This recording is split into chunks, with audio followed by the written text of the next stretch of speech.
Hello everyone, myself Chetna Bhalia, a postgraduate student from the Department of English, Maharaja Krishna Kumar CG, Bhavnagar University. So, as a part of the studio activity, I will be analyzing the Christopher Nolan's Oppenheimer with a special focus on its use of the innovative non-linear narrative. So, let's begin. What if history refused to move in the straight line? What if the past, the present, memory, guilt, and consequence all existed at once? Christopher Nolan's Oppenheimer does exactly that. Rather than the presenting the life of the J. Robert Oppenheimer as the conventional historical biography, Nolan fractures chronology into the overlapping memories, political testimony, and the scientific discovery. The result is not simply a film about history, it is a film that asks us to experience history as a fragmented consciousness. In this video essay, I will analyze Oppenheimer through the lens of the film study, focusing on the central question: how does Christopher Nolan use a non-linear narrative to transform a historical biopic into the psychological and ethical cinematic experience? Before we discuss Oppenheimer, we first need to understand the idea of the non-linear narrative. What is a non-linear narrative? A non-linear narrative is a storytelling technique in which events are not presented in the chronological order. Instead of moving from beginning to middle to end, the story shifts between different moments through flashbacks, flash forwards, parallel timelines of the fragmented memories. Unlike a linear narrative, where the audience simply follows the sequence of events, non-linear narrative encourages viewers to actively connect different pieces of the story and reconstruct the timeline themselves. The foundation of Oppenheimer's non-linear structure is its three interwoven timeline. Timeline 1: The Scientist.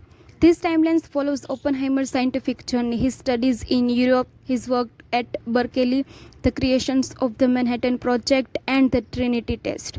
This is the timeline most audiences initially treat as the film's main story. The second timeline takes place in 1954 during Oppenheimer's security clearance hearing. Here his loyalty to the United States government is questioned. Earlier moments from his life are re-examined, challenged, and politically weaponized. Timeline 3: The Strauss hearing. The third timeline follows Levi Strauss during his Senate confirmation hearing. At first, this storyline appears disconnected from the Oppenheimer's personal story, but Nolan gradually reveals that the Strauss resentment, ambitions, and the interpretations of the past events are deeply connected to the Oppenheimer's downfall. Editing, the engine of the non-linear narrative. The timeline are the film's structure. Editing is the mechanism that makes that structure work. Editor Jennifer Lambs uses cross-cutting, continuity editing, and the montage to move between the decades with the extraordinary precision. Notice the pattern. A scientific discussion cuts suddenly to the political interrogations. A moment of truth is immediately followed by the moment of the suspicions. A conversations with the assistants is shown repeatedly each time when the new narrative signifies subjective and objective time. One of the Nolan's key narrative choices is the use of the color and the black and white sequences. The color scenes present the Oppenheimer's subjective perspective through his memories and the emotions. The black and white scenes center on the Strauss seem objective at first, helping the audiences follow the complex chronology. However, Nolan later reveals that even this timeline has its own biases. The film suggests that the history is never completed objective. It is shaped by the perspective, memory, ambitions, and the power.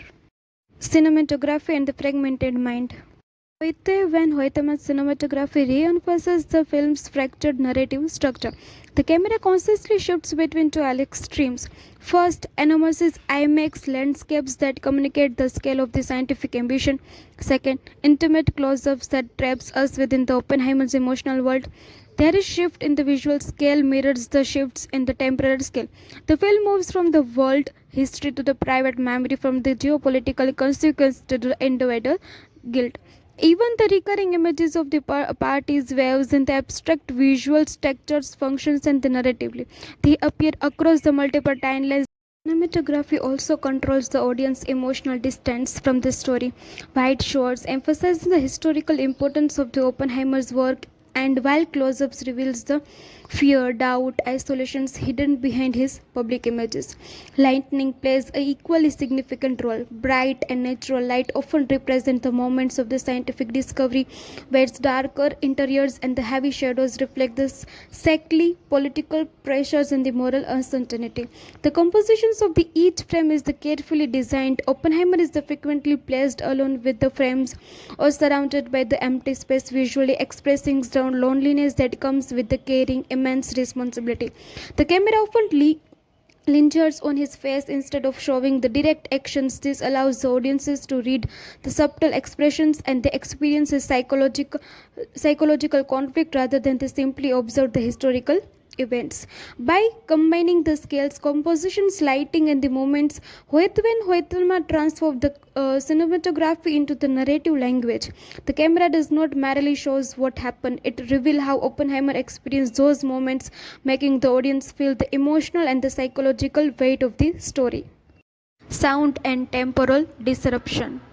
Perhaps the clearest example of the Nolan's manipulations of the cinematic timeline is the Trinity test.